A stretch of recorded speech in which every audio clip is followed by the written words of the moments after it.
Hi, I'm Heather from Woolly Elephant. I'm just going to do a quick tutorial this morning on how to knit this elongated stitch. If you're a beginner and you haven't done it before, or you want to knit a quick scarf or a blanket like I'm doing, this is for a scarf, and it takes away from a lot of the rows because you can stretch this one out. I am knitting in double knit acrylic yarn. I'm using 3 strands. This is a good way to use up when you've got lots of odd balls of acrylic like I have. So I've stranded 3 together to use at the same time. You can obviously just do this with 1 or however many you want. I'm knitting on my higher interchangeables. These screw apart these, so you can make them shorter or longer. And you can change the tips, which you can buy for if you have the circular knitting kits with the interchangeable tips. Those go on these too, which is good because you only need the end bit. This is much thicker than this bit, but you only need the end bit thicker, and just slide the stitches down here. So these are what I'm using today. So you cast on, to start, you would cast on the amount of stitches that you want. It doesn't really matter. I'm going to knit the first stitch, show you with knit. I have been slipping them, slip the first stitch because I like a neater edge. But if you, for the demonstration, I'm just going to knit. So knit your first stitch, and then you would wrap your yarn around your needle 3 times to get this length. Depending on how many times you wrap it, depends how long this section will be. So I've wrapped 3 times, and then knit the next stitch, wrap round 1, 2, 3, knit, and you can do this all the way to the end. Don't pull your wraps tight. 1, 2, 3, knit, and I come up from behind. This is to me, up from behind, through to the front, round. That's 1, 2, 3. Knit, and then you're going to do this all the way to the last stitch. Oh, hang on, I don't think I went 3 there. No, I only went 2. 1, 2, 3. Knit. 1, 2, 3. Knit. Now I'll just finish this off and then stop at the last stitch. Right, I'm just down to the last couple of stitches. 1, 2, 3. Stitch. 1, 2, 3. Stitch. So down to the last one. 1, 2, 3. Stitch, and obviously that is where you'll finish. So it should look like this, where it's all kind of bunched up. You've got considerably more stitches on your needle. Okay, so next row, just pull a bit more yarn out. So the next row would be, this is, on this row you're going to drop all the wrap stitches. So on this row you can either slip it or knit it. I'm slipping on this pattern, but I'm just going to knit it for the tutorial. So knit your first stitch, and then those 3 wrap rounds there, just push them off, keep them to your side of the work. I never know whether to say this is the front and this is the back, or this is the front and this is the back. To me, this is the front side of my work because it's closest to me, and this is the back. So I will refer to away from me as the back. So keep the wool, when you slip it off, to the front next to you. So then you're going to knit that stitch, and then again push your 3 loops off, make sure it's to you, and then knit your next stitch and carry on in that format. Push them off make sure they're near you, knit that stitch. Now you're going to get this loopy mess, so you can either pull down on them now a little bit just to keep them out your way, but we're going to straighten it all up at the end. So push off your 3 loops, knit your next stitch, push off the 3 loops, make sure you don't push off your knitted stitch, knit the knitted stitch. So push off the 3 loops, knit the knitted stitch, 3 loops off, knit the knitted stitch.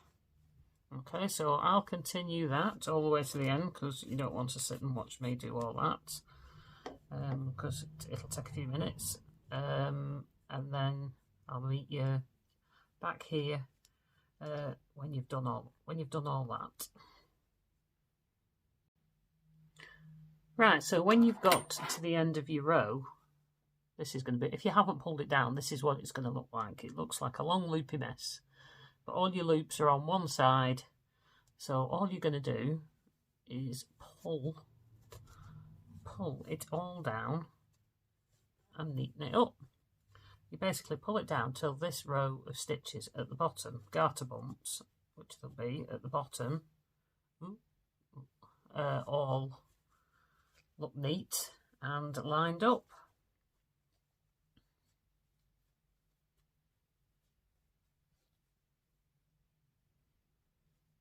There we go.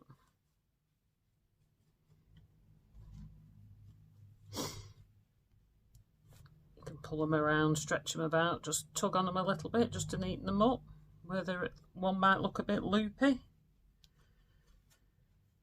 This one here, just pull it in. That one there looks a bit uneven. Just pull them in until you get it looking as even and tidy as you want. Which I think that's about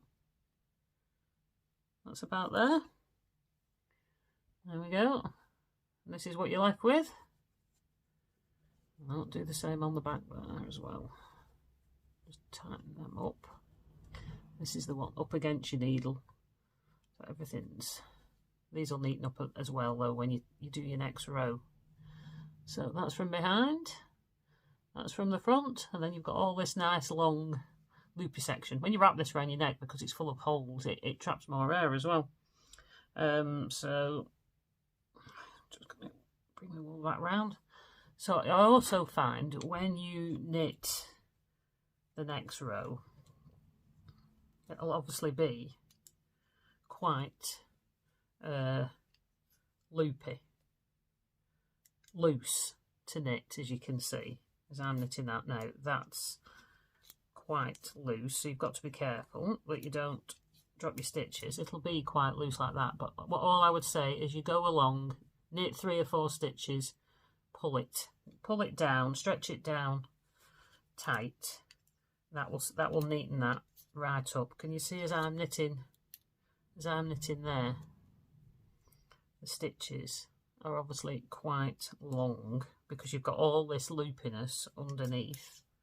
So just pull them down as you go, and again when you get to the end of this row, you can give it all a good tug and straighten it all up again. I'll do that now. Right, so this is when I've finished. It looks a bit loose along the edge, so I'm just going to pull all those down. That would be row 1 in your next section if you're counting your rows. There we go. So that's all neat. That's from the reverse. There we go.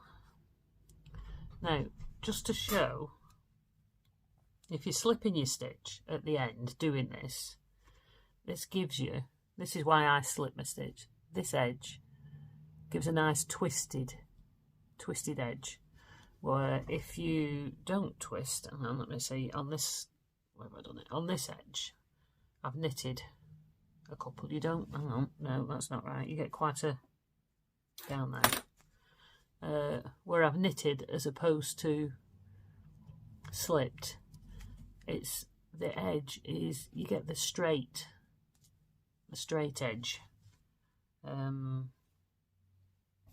it's a bit looser on the edge, where I like, if you twist it, you get, if you slip it, you get this nice twisted edge, so it's a bit more solid. It pulls in slightly, a little bit at the edge, but here I've obviously not I've not slipped it, because I've shown you with it with a knit stitch, just because it's, people might be inclined to do that, and that's quite an open loose edge, whereas where I've twisted it, you get more of a twisty edge along the edge, and I think it just makes it a little bit firmer along the edge, less likely to catch that final thread and pull it out. So there, once you're at that point, you would just continue on until it's as long as you would like. If you would like to fade it in, the reason I used 3 strands, I found, well, several different lilac wools. I had 3 balls of 50-gram balls of this glitter wool. So I held the 3 together. When I was running out of that, or I knew I had a bit left, I picked up the next colour, this one. So I dropped 1 strand from this colour and added in 1 strand from this colour, so that I'm holding 2 of the dark purple and 1 of the medium purple, which gives you this kind of look. And then when I was nearly out of the glitter, I dropped another strand of the glittery purple and added in another strand of the medium purple, which makes it a little bit more of that colour. And then when I ran out of the glittery purple, I obviously dropped the glitter purple and added in a 3rd strand of this colour to give this solid colour. But I only had 2 balls, so I took the middle. I've gone from the middle of 1 ball. So I'm using 2 ends from 1 ball and 1 end from the other ball. And then as I go along, I've got a lighter lilac. I'm going to add in again, drop 1 strand, add 1 of the new colour in, get so far, drop another strand of the darker colour and add in a 2nd of the paler colour, until I get to the point where I just want to do it in the pale colour, and it's switched to all 3 strands in the pale colour. At the length that it's at now, it would probably make a cowl, a nice cowl. You could knit it, obviously, you could knit these much wider, considerably wider, on your circular knitting needles, and make quick knit blankets, or quicker knit blankets. If you held 4 strands together, it'd be even chunkier on maybe slightly bigger needles. So lots of options. I'm just going to knit this, keep going till I pretty much run out of wool, making a long scarf. So I hope you enjoyed this tutorial. Any questions, please ask below. If you enjoyed it, please give us a thumbs up, so that YouTube knows that you like us. Until next time, bye.